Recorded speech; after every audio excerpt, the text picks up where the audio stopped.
अगर आप नए हैं तो चैनल को सब्सक्राइब कर लें और बेल घंटी को दबा दें। चलिए मूवी की कहानी की ओर चलते हैं।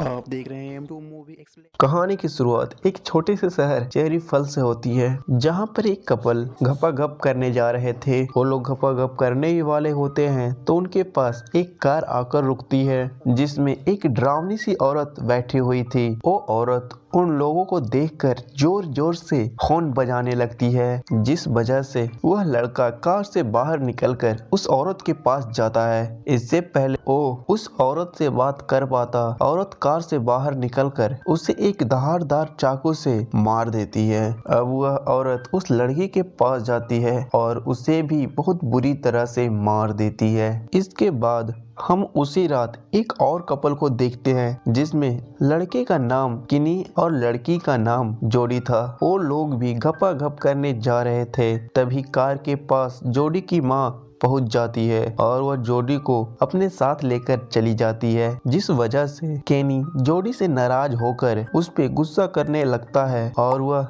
जोडी से ब्रेकअप कर लेता है। खैर, इसके बाद दोबारा से हम जोडी को देखते हैं, जो अपने फादर से बात कर रही होती है। तब हमें पता चलता है कि जोडी के फादर उस शहर के एक नामी पुलिस ऑफिसर हैं। जोडी के फादर जोडी को काफी ज्यादा डांट रहे होते हैं, क्योंकि जोडी देर रात पार्टी करके घर वापस आई होती है। इसके बाद वो लोग सो जाते हैं। अगली सुबह वेरेट को पता चलता है कि जंगल में 2 डेड बॉडी मिली है और वह उसे देखने के लिए जंगल में जाता है। दरअसल ये उन्हीं 2 लोगों की डेथ बॉडी थी, जिसे हमने शुरुआत में गपागप करते देखा था। दोनों डेथ बॉडी को देखकर उनके स्कूल इन्वेस्टिगेशन करने के लिए वेरेट चला जाता है। इसी बीच हमें पता चलता है कि स्कूल का प्रिंसिपल, जिसका नाम टॉम है, वह वेरेट का बचपन का दोस्त है। तभी दोनों आपस में बातें करने लगते हैं और थोड़ी देर बाद टॉम वेरेट को क्लासरूम में लेकर जाता है। तभी हम प्रोफेसर मलिर को देखते हैं, जो बच्चों को पढ़ा रहे होते हैं। दरअसल मलिर के बारे में हम और भी ज्यादा आगे जानेंगे। जोडी क्लास में बैठे बच्चों से उन 2 मर्डर के बारे में पूछता है, पर कोई भी उसकी बातों का जवाब नहीं देता। रात को हम दोबारा से उस किलर औरत को देखते हैं, जो एक लड़की के घर जाती है और जब उस लड़की के पेरेंट्स घर से चले जाते हैं तो वह किलर औरत दरवाजे पे जाकर नॉक करने लगती है। जब लड़की घर के अंदर से उसका नाम पूछती है तो वह अपना नाम लोरनी सरमन बताती है। जब लड़की दरवाजा खोलकर बाहर आती है तो वह औरत उस लड़की को पकड़कर बहुत ही बुरी तरह से जान मार देती है। थोड़ी देर बाद जब उस लड़की की पेरेंट्स घर वापस आते हैं तो वह अपनी बेटी को मरा हुआ देखकर डर जाते हैं और वह पुलिस को इन्फॉर्म करते हैं। थोड़ी देर बाद वेरेट वहां पहुंचता है तो वह उस डेथ बॉडी को देखता है। डेथ बॉडी को देखकर वेरेट एक बात नोटिस करता है कि सभी डेथ बॉडी पर वर्जिन लिखा हुआ है। इसका मतलब वह किलर उन्हीं लोगों को मार रहा है जो वर्जिन है। यह सब देखने के बाद वेरेट एक मीटिंग बुलाता है, जहाँ पे शहर के सारे बच्चों के पेरेंट्स होते हैं। इसके बाद वेरेट उन लोगों को बताता है कि किलर उन्हीं लोगों को मार रहा है जो प्योर वर्जिन है। यह सब सुनने के बाद सारे पेरेंट्स वेरेट पर गुस्सा करने लगते हैं, क्योंकि उन्हें लग रहा था कि वे अपने बच्चे को किसी के साथ गपागप करवाकर उनकी वर्जिनिटी मिटवा दें। दूसरी तरफ जोडी और उसके साथी टिमी को देखते हैं, जो मीटिंग में हो रही सारी बातें छिपकर सुन रहे होते हैं। तभी टिमी की उसके घर से कॉल आता है और टिमी फोन पे बात करते करते जोडी से काफी दूर चला जाता है। लेकिन काफी देर तक जब टिमी वापस नहीं आती है तो जोडी परेशान हो जाती है और उसे ढूंढने लगती है। टिमी को वह ढूंढते ढूंढते वेस्टमैन में चली जाती है तो उसे वेस्टमैन में टिमी की लाश मिलती है, जिसे किसी ने बहुत ही बुरी तरह से मार दिया था। इसके बाद जोडी वहां से जाने लगती है। तभी वह किलर औरत आकर जोडी पे अटैक कर देती है, पर जोडी किसी तरह से उस किलर औरत को ही घायल कर देती है और वहां से भागने लगती है वह अपने फादर वेरेंट के पास आकर सारी बातें बताती है। इसके बाद वेरेंट उस किलर को ढूंढते हुए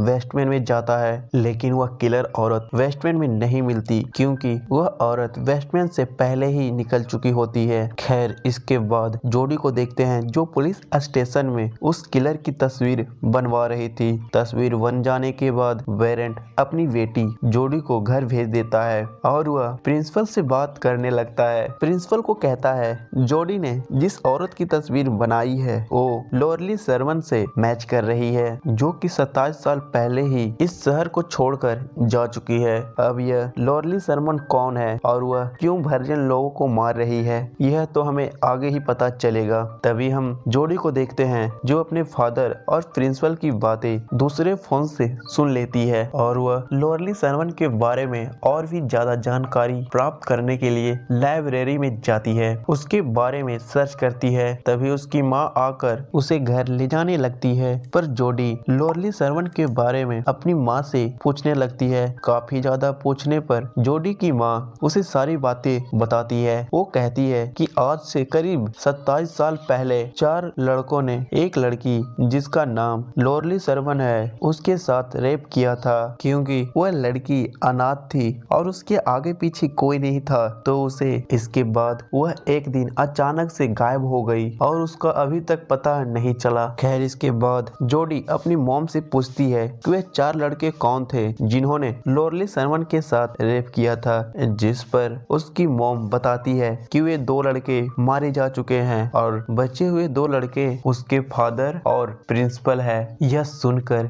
जोडी अपने फादर से नफरत करने लगती है क्योंकि उसे पता नहीं था कि उसके फादर इतना घटिया इंसान है। दूसरी ओर हम एक क्लास रूम को देखते हैं जहाँ पे कुछ स्टूडेंट जो एक पार्टी करने के बारे में डिसाइड कर रहे थे, क्योंकि वे सब उस पार्टी में घपाघप करने वाले थे ताकि वे अपनी वर्जिनिटी को मिटा दे और किलर उन्हें मार ना सके। इसके बाद वेरेंट प्रिंसिपल को कॉल करता है और उससे शाम को मिलने के लिए कहता है, लेकिन जब शाम को प्रिंसिपल के घर उससे मिलने जाता है तो वह देखता है कि किलर ने प्रिंसिपल को मार दिया है, जिसे देखकर वह डर जाता है और तभी किलर आकर उसे भी मारकर बेहोश कर देता है। इसके बाद हम उन स्टूडेंट के पार्टी को देखते हैं जो घपाघप करने में लगे हुए थे और बाहर पुलिस उन्हें सिक्योरिटी दे रही थी ताकि किलर आकर उन्हें मार ना सके। उसके बाद हम पार्टी में केनी को देखते हैं जो किसी के साथ अल्टीमेट नहीं हो रहा था क्योंकि वह जोडी के साथ ही घपाघप करना चाहता है, इसीलिए जोडी को उस पार्टी में लाने के लिए चला जाता है। तभी हम जोडी को देखते हैं जो प्रोफेसर मार्लिंटन के घर आती है और वह देखती है प्रोफेसर एक बड़े से बक्से को